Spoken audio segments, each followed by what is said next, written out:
Hello, I'm Dave Thomas with Law Tigers. Welcome to another episode of Moment of Truth podcast, which shared platform with Supio and Law Tigers. We have an amazing guest today. I've known this young lady for about 8 years. She's well known in the industry. I would like to introduce her now. Her name is Nalini Prasad, who is actually one of the executive leaders that I trust and I like very much because I know your heart. Right now, she's currently serving as Chief Strategy Officer for Blue Shark Digital. Help Blue Shark alongside of founder Seth Price, managing partner, who I know very well, a good friend of mine. She started as an in-house team that scaled a firm from 2 to 40 lawyers. That's good work. She speaks at 30 legal industry events yearly. I can contest to that. I see her at most of them. Her SEO strategy in the firm's operation is just stout, and they've done amazing work in the legal space. So Nalini, I would like to just dive right in. I love this because I feel like I'm speaking to a colleague, but also a friend here. Absolutely. So when we look at Supio, they just released a survey over 207 plaintiff attorneys and firms and leaders. Nearly 8 in 10 firms have tried AI. They discovered that. However, 3 out of 10 use it somewhat regularly, but not really has caught on to implement it in their everyday practice. Which side of the fence do you lie on and why? I'm going to answer that question, but first I'm going to say thank you for calling me young. Love it. And I've been very excited about this study that was coming out. I actually had heard about it a little bit earlier on when the team was putting it together. And I know there's a lot of great facts in there, but the one that you mentioned about just that divide, right? There's this many that are willing to try AI and there's this many that are not willing to try AI. It's directly correlated to your firm's growth, right? If you are going to be scared, you're going to be afraid to disrupt what your operations look like today, you're not going to be set up for tomorrow. You're not going to be set up for 3 months from now. And we're talking about, a year. AI changes so fast that for me, I'm obviously on the side that says, absolutely test things, absolutely try things. What is the worst you have to lose, yes. Right? Because the biggest thing I've seen with all the firms that I work with, historically, take AI out of it. Maybe it was who's going to hire an intake team first, right? Back in the day that you were afraid to have an intake team. It's whoever gets to that object first that is going to prevail long term. Right? So with AI, it's the same thing. It's if you're not in there, you're not trying it, you're going to fall behind 100%. Sure. It moves way too fast. Yeah, no, I agree with you 100%. There's so many different platforms now, though, Nalini, where, obviously you and I, we live on the road and we're around a bunch of attorneys and I can't tell you how many times I run into plaintiff attorneys, they're saying, man, I'm losing sleep over this stuff. What would you share to our audience on who to trust, and are there any tools out there that you feel strongly and firmly about? Yeah, and I'm maybe not going to name drop them all now, but I do a presentation actually that was a big hit when AI was getting fast and furious. I had kind of polled our clients and said, who likes the tools they're using? What's easy to use? What's actually showing results? Yeah. And I have a list of maybe 10 across different parts of your firm, right? Yeah. Who to use for those items.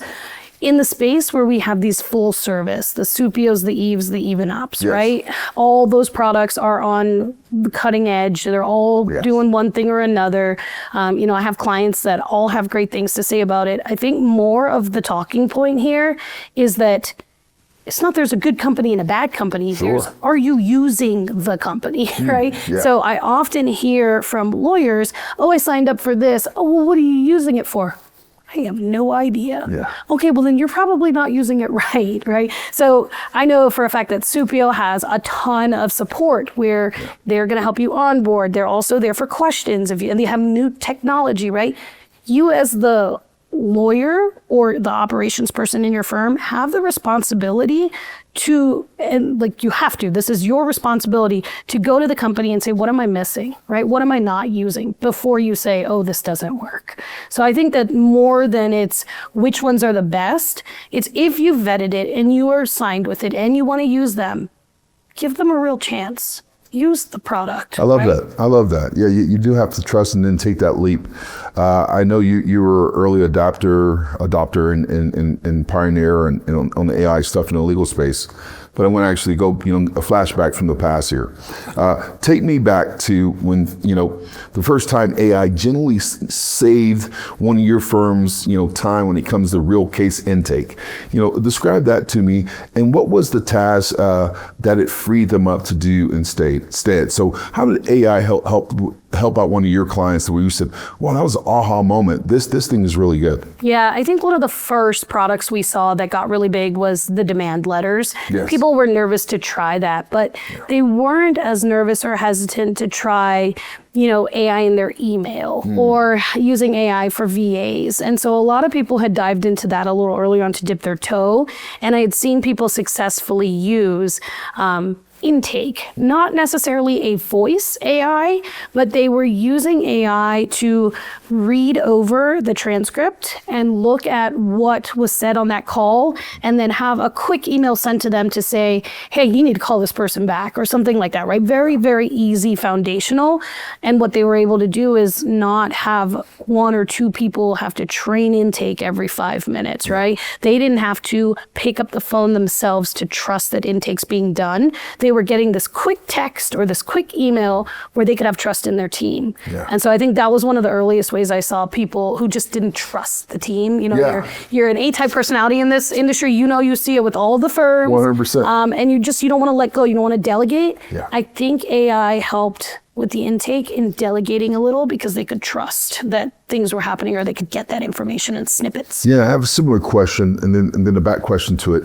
So what is a task, that you've seen AI, just execute or handle and you were like, wow, floored. And, what are you kind of hesitant in giving up and maybe just sticking to, your traditional ways of doing things that you just don't feel handing over? Yeah. Or you can answer it two ways. You can answer internally through Blue Shark or even maybe for your clients. Yeah, a couple of things come to mind pretty quickly.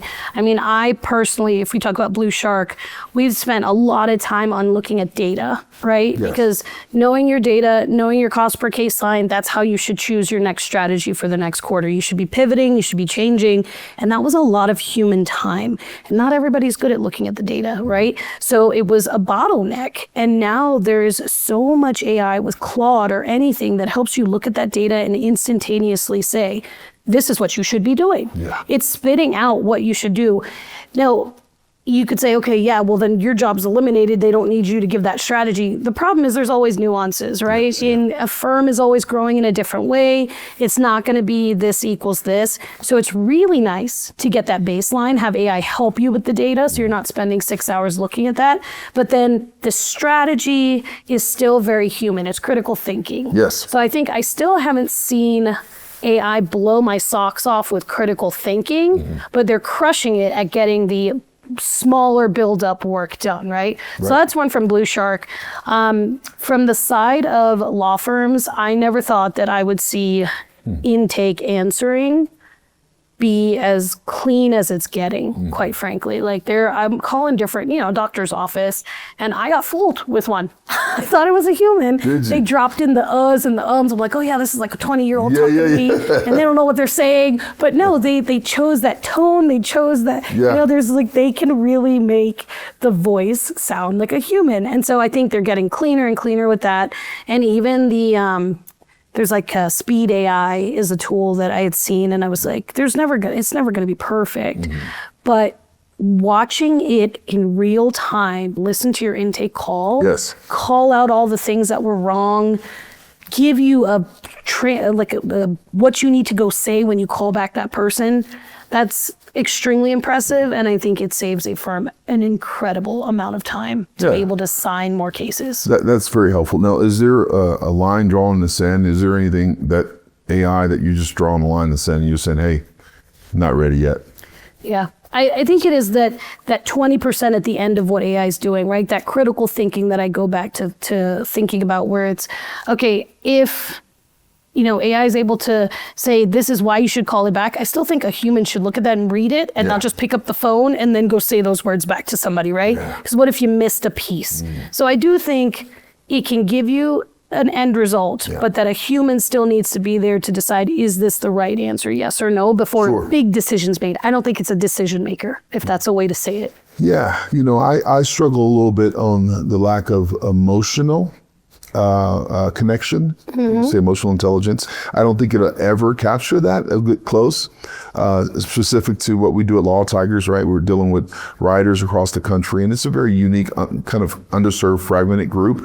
And so we're toying back and forth with that as well. Like, do we trust AI agent to intersect before a live person? I know it will speed up and save us a lot of time, and even maybe some accuracy as well. So that's interesting. And it's not there 100%, right? So you got to test them. There's a lot of companies coming out of the woodwork, so you do have to look into that. But what you just said kind of reminds me too of the example of Zoom. We hit COVID, and then everybody was like, "Oh, we could just talk on Zoom. We could do intake on Zoom. We can do everything. We can even have hearings on Zoom." Yeah. And so conferences stopped, right? Yeah. And only a fraction of people came back to the conferences, but I think of you as a person that's very in person, right? Like there is a difference in having this conversation here than if we were on Zoom. You're picking up on, your body language, you're getting to see each other, you're going to crack a joke, you're going to have to spend a little more time outside, not just that 20-minute window on Zoom. I think of AI like that too, right? Where it was, you can do it, but I don't think it replaces that human feeling, like you said. Yeah, and I think, interaction. Yeah, I think it's a great partner, and it enhances, it adds value, but you still want to have that human element that you're mentioning. Thanks for that. So I would like to talk about, most plaintiff lawyers are now somewhat, optimistic and excited about AI. Right? Because they're like, hey, grow or die. I think there was a big conference around that. And so now everybody was like, man, I'm falling behind if I'm not implementing this stuff. But fewer than 1 in 20 are skeptical. For listeners out there who haven't started yet, right? What's the one thing you tell them to do first? Yeah, exactly. I agree with you. It's not if, it's when at this point, right? Which is nice. People understand it can be helpful. I think you've got to do your homework. I think lawyers are busy. You guys are busy. Don't try to take it on if you're not interested in this stuff. If you don't understand it, please delegate it. Give it to somebody that's going to be, the chief technical officer or a COO or somebody who likes this. Let them go vet these products. There's too many out there for you to just say, oh, I'm going to use this one, right? And let them actually understand what it's going to help. I think start with evaluating your firm. Where are you losing the most money on your firm in time, right? What is the department that just makes you crazy and it's hard to work with them? And, if you could wave a magic wand, you could fix things there and they could behave a certain way. Put that in a priority list and then go do your research and vet companies that will fix that problem one at a time. Don't try to do 10 problems at one time. Well, that's good stuff, Nalini. That's a gold nugget. It's kind of a lean concept, right? Seek to understand before seeking to be understood. Really do your homework. I love that. I want to end with one last question here. So when you look ahead, what does the winning plaintiff firm look like 3 years from now? Obviously adopting AI technology. Yeah, they're crushing it. They are lean in the most real definition of that word, in that, yes, they're going to have fewer employees. I don't think there's going to be huge operations in a law firm, even if they are bringing in tons of revenue, even if they are targeting multiple states. I think they're going to be a smaller team, a meaningful team. Yes. You've got your critical thinkers, and then you've got your AI layered there, right? The people that are succeeding in the future are the ones who have started now and who aren't afraid to let go of something that's not working. So I did say, give it a chance. Find out what you're missing in that product you've paid for, right? Great. We ask the questions. But if you do that and you've done this in a very educational way, I've tried these things, this is not from my firm, don't stick with it for 3 years. Make a change, right? A lot of people say, oh, I've got this one in my ear and that one in my ear telling me that I need to use theirs instead of theirs. They all have a different nuance. And I think you have to listen to that and figure out, is this the right one for me? Because if you're afraid to change, even though you're using AI, you are not going to be that most successful firm in the future, right? I love that. It's not being afraid to change even what you've got. It's not just about getting in. It's about continuously evaluating it and choosing the right thing for your firm. I love that. And there's offices out there, right? Us three, sitting in the room. Young lady behind the camera, shout out to Subia, but Blue Shark Law Tigers as well. And I think there's enough, obviously plaintiff firms in the country for all of us here. I don't like to talk down any platform that's out there. I feel that truly, if a firm does their homework, you go to naturally. And it's so interesting. A lot of the business, when I see partnerships, right? People doing business with each other, it comes to personalities and teammates as well. Like I know, people love you on the road, and Supio does a great job, and I have my audience as well. So I really just think that's super helpful for our audience today. So this concludes our podcast. Thanks for joining us again. Thanks for having me. This was truly a moment of truth, right? Yeah. Right. A positive moment of truth with Nalini. Absolutely. Before we end, I'd like to just say, if you're interested in diversifying your practice with high value motorcycle cases, you can always reach out to me directly at dave@lawtigers.com or jump on our website at lawtigersmarketing.com, and I want to give Nalini an opportunity to let you guys know how to reach her and her services as well. Yeah, and we didn't talk a lot about digital at all, but ChatGPT, Perplexity, Claude, ranking on them is a huge topic. We started that stuff 3 years ago. If you're not doing AI optimizations with your company, go ask them, how can I do more, right? Yeah. If you want to learn more, we have a bunch of case studies, so I'm happy to share that. I'd probably say to reach out to, you can reach out to me. It's really hard. I may not respond to that email for a little bit, but it's just Nalini@bluesharkdigital.com, BLU Shark, no E. Awesome. Well, hey, thanks for your time again. I hope we were able to share some good information with you all. Until next time, be well and live inspired.